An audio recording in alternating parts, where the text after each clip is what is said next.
안녕하세요. 뉴스반장입니다.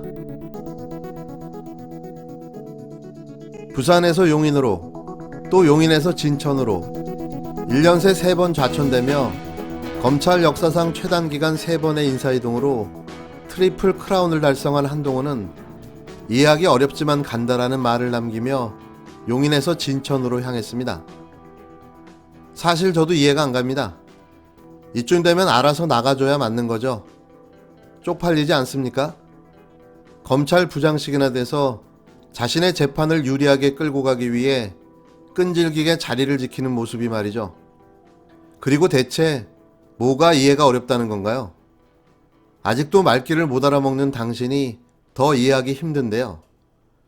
3연속 좌천 발령은 검찰에서 나가라는 이야기인 거죠. 일반인인 저도 이해가 가고도 남는데 수십 년을 검찰밥을 먹은 당사자가 이해가 안 간다니 속아 웃을 일인데요. 한동훈 씨, 이젠 검찰 옷을 벗고 정정당당하게 일반인으로 재판을 받으십시오. 그리고도 당신이 법과 정의를 지켜왔던 검사라고 당당하게 말할 수 있습니까? 부끄러워 죽겠습니다. 채널A 사건과 관련해 법무연수원 용인분원에 발령됐던 한 검사장은 14일 법원연수원 진천 본원으로 이동하게 됐는데요. 한 검사장은 이해하기 어려운 인사라면서도 가서 근무하겠다는 가늘고 긴 그의 검찰직에 대한 소신을 밝혔습니다. 법조계에 따르면 법무부는 이날 한 검사장을 법무부 연수원 진천 본원 연구위원으로 발령을 냈는데요.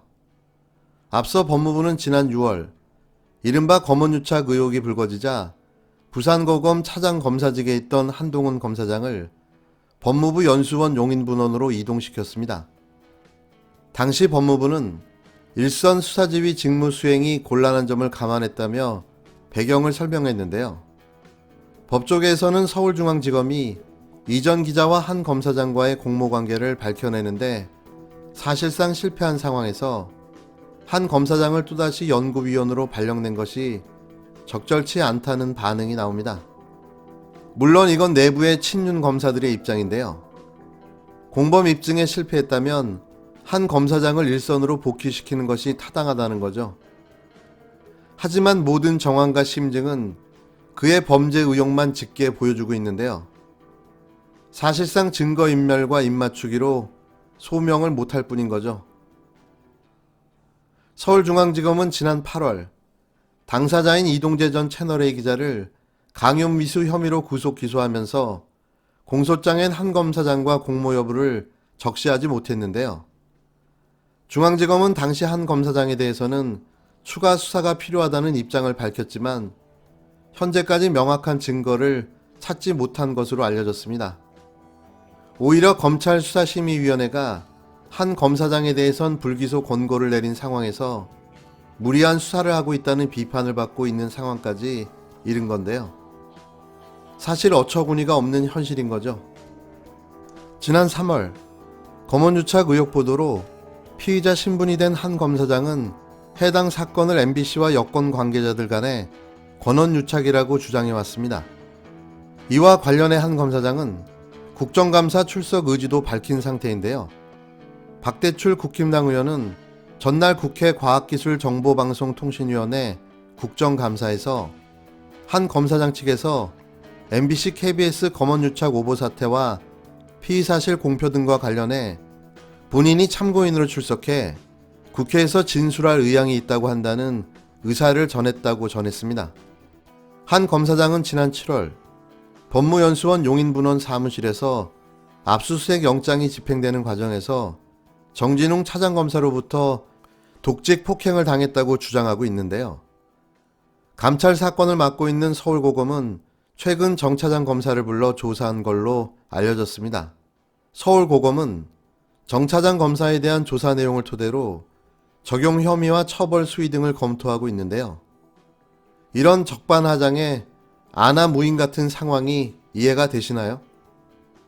전형적인 법꾸라지, 법기술자의 농단으로 밖에는 느껴지지 않습니다. 국민의 안녕과 정의를 구현하기 위해 사용되어야 할 법이 정작 자신의 비리와 범죄를 감추기 위한 수단으로 사용되고 있는 거죠. 결국 머리만 좋아 사법고시 패스한 검찰이 갖는 딜레마일 수밖에 없는 거죠. 문득 우병우가 생각납니다. 4.15 총선 관련 공직선거법 공소시효 만료일을 하루 앞둔 14일, 현직 국회의원들에 대한 수사가 큰 틀에서 마무리됐는데요. 하지만 일부 의원들의 경우 검찰 수사가 한창 진행 중이라 향후 검찰이 어떤 결론을 내릴지에 관심이 모아지고 있습니다. 검찰의 결론에 따라 의원직 상실과 유지가 결정되기 때문인데요. 서울중앙지검 공공수사 2부 부장검사 권상대는 이날 공직선거법 위반, 당내 경선운동 방법 위반, 경선운동 관계자 매수, 기부행위 금지 위반 및 정치자금법 위반 혐의로 정의당 이은주 의원을 불구속 기소했습니다. 서울남부지검은 총선 출마 당시 재산을 축소 신고했다는 의혹을 받는 더불어민주당에서 제명당한 양정숙 무소속 의원을 불구속 상태로 재판에 넘겼는데요. 경기 지역에서 공직선거법 위반 혐의로 기소된 의원은 더불어민주당 이규민, 국힘당 김선교, 최춘식 의원 등 3명입니다. 또 인천지검은 13일 배준영 국힘당 의원을 재판에 넘겼는데요.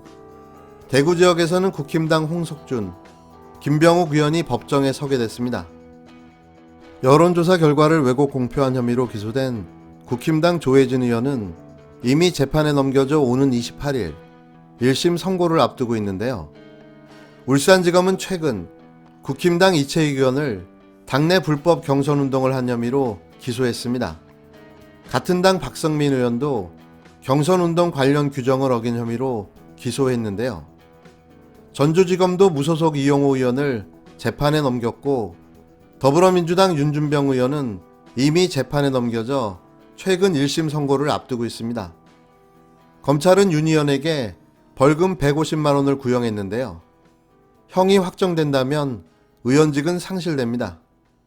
제주지검은 더불어민주당 송재호 의원을 4.15 총선 유세에서 대통령이 자신의 부탁을 받고 4.13 특별법 개정을 약속했다고 발언한 혐의로 재판에 넘겼는데요.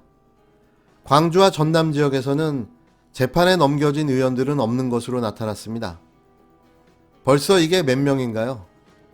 여야 의원을 합해 90여 명이 다 되어 가는데요. 경중에 따라 다르겠지만 의원직이 상실된다면 재보궐선거가 진행되게 돼 여야 간 의석수 지각 변동이 불가피해 보입니다. 최근 검찰은 선거운동 과정에서 본인을 사법농단의 피해자라고 허위 주장했다는 의혹으로 고발당한 민주당 이수진 의원에 대해 무혐의 처분했는데요. 주민자치단체의 지지 발언을 한 것처럼 꾸며 공보물을 배포한 혐의로 고발된 같은 당 고민정 의원도 불기소로 수사를 마무리했습니다. 지역구 물려주기 의혹으로 박영선 중소기업 벤처기업부 장관과 함께 고발된 더불어민주당 윤건영 의원도 무혐의 처분을 받았는데요. 같은 당 김승남, 김영배, 양향자, 오영훈, 위성권 의원, 그리고 김태호 무소속 의원도 불기소됐습니다. 선거법에서 금지한 호별 방문을 했다는 혐의로 고발된 국힘당 윤희숙 의원도 불기소 결론이 났는데요. 이로써 이들은 무탈하게 의원직을 유지하게 됐습니다. 충북 지역에서는 21대 총선 과정에서 회계부정 의혹을 받아온 더불어민주당 정정순 의원이 유일한 수사 대상이었는데요. 그러나 정 의원은 국정감사 등 일정을 이유로 검찰 조사에도 응하지 않고 있습니다. 총선 당시 재산 축소를 신고했다는 의혹을 받고 있는 국힘당 조수진 의원을 수사 중이던 경찰이 사건을 검찰로 송치했다고 14일 밝혔는데요. 더불어민주당에서 제명된 김홍걸 무소속 의원은 현재 검찰 조사를 받고 있습니다. 이미 지난 10일 검찰에 출석해 11시간 동안 조사를 받았는데요. 같은 혐의의 두 의원이 시차를 두고 검찰 조사를 받고 있는 거죠. 안상수 전 통합당 의원의 고소로 입건된 한바왕과 결탁한 부정선거 의혹을 받고 있는 무소속 윤상현 의원은 아직 검찰 수사 중인데요. 이 검찰 수사도 예의주시해 봐야 할 듯합니다. 이렇게 많은 21대 국회의원들이 지난 4.15 총선 과정에서 부정선거를 했다는 의혹을 받고 검찰에서 수사 중인데요. 검찰은 입건된 총선 사범 1270명 중 국회의원 당선자의 경우 이미 불구속 처분한 4명을 제외한 90명을 수사 중이라고 밝혔습니다. 당선되면 다 끝날 거라고 생각했던 건가요? 끝까지 지켜보겠습니다.